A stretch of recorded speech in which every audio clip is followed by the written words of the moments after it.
साथियों नमस्कार, मैं अनुराग वर्मा, आपका कोच, आपका दोस्त, आपका मित्र।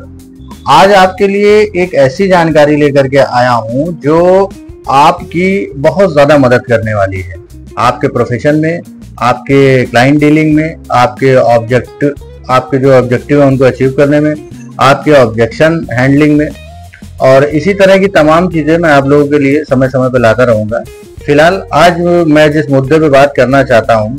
वो सवाल मुझसे कई बार पूछा गया। बहुत सारे लोगों से जब मैं मिला, मैंने बात करी, तो उनका एक सवाल ये था कि सर बहुत सारे लोग हमारे संपर्क में आते हैं और फ़ोन पे, व्हाट्सएप पे रिप्लाई तो करते हैं और बोलते हैं कि आप ऐसा करिए, प्रोजेक्ट का डिटेल जो है आप मुझे व्हाट्सएप कर दीजिए, और मैं देख लेता हूँ, फिर मैं थोड़ा सा समझ के आपको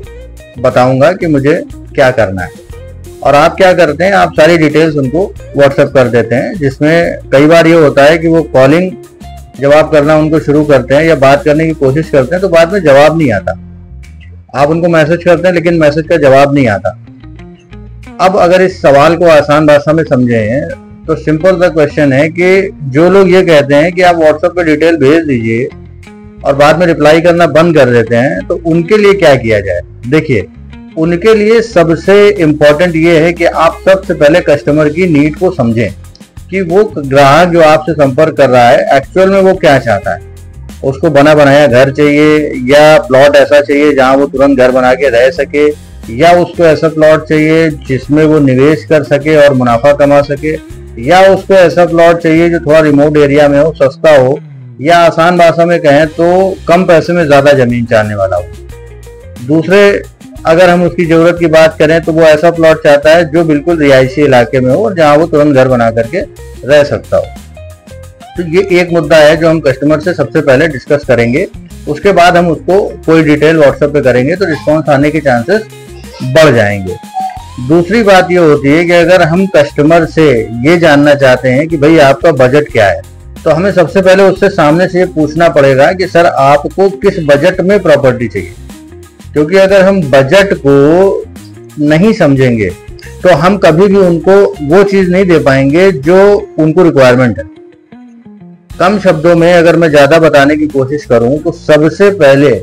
जैसे हम डॉक्टर के पास जाते हैं और बीमारियों के लक्षण बताते हैं और बीमारियों का वो पर्चा बनाता है, उन लक्षण के आधार पे सिम्टम्स को पकड़ के हमें दवा देता है। ठीक उसी प्रकार हमें क्या करना है, हमें अपने कस्टमर का सबसे पहले पर्चा बनाना है कि उनको किस तरह की प्रॉपर्टी की रिक्वायरमेंट है, उनका बजट क्या है, वो कब तक फाइनल करेंगे, वो डिसीजन मेकर हैं भी या नहीं है, और इस तरह की तमाम चीजें जब हम अपने पास पहले फिल्टर कर लेंगे और उसके अनुरूप हम कस्टमर को किसी प्रॉपर्टी के बारे में बताएंगे, तो ये मानिए कि वो आपको रिस्पॉन्स भी करेंगे, आपसे बात भी करेंगे, आपसे मीटिंग भी करेंगे, आपके साइट विजिट भी करेंगे, और अगर आप सब कुछ अच्छे तरीके से डील करते हैं तो वो आपके साथ क्लोजिंग भी करेंगे। आप लोगों का बहुत बहुत धन्यवाद। आपको ढेर सारी शुभकामनाएं, और अधिक जानकारी के लिए, अधिक टिप्स के लिए, या आपके मन में जिस तरह के सवाल पैदा होते हैं उनको पूछने के लिए आप कमेंट में मुझे बोल सकते हैं, मुझसे सवाल कर सकते हैं।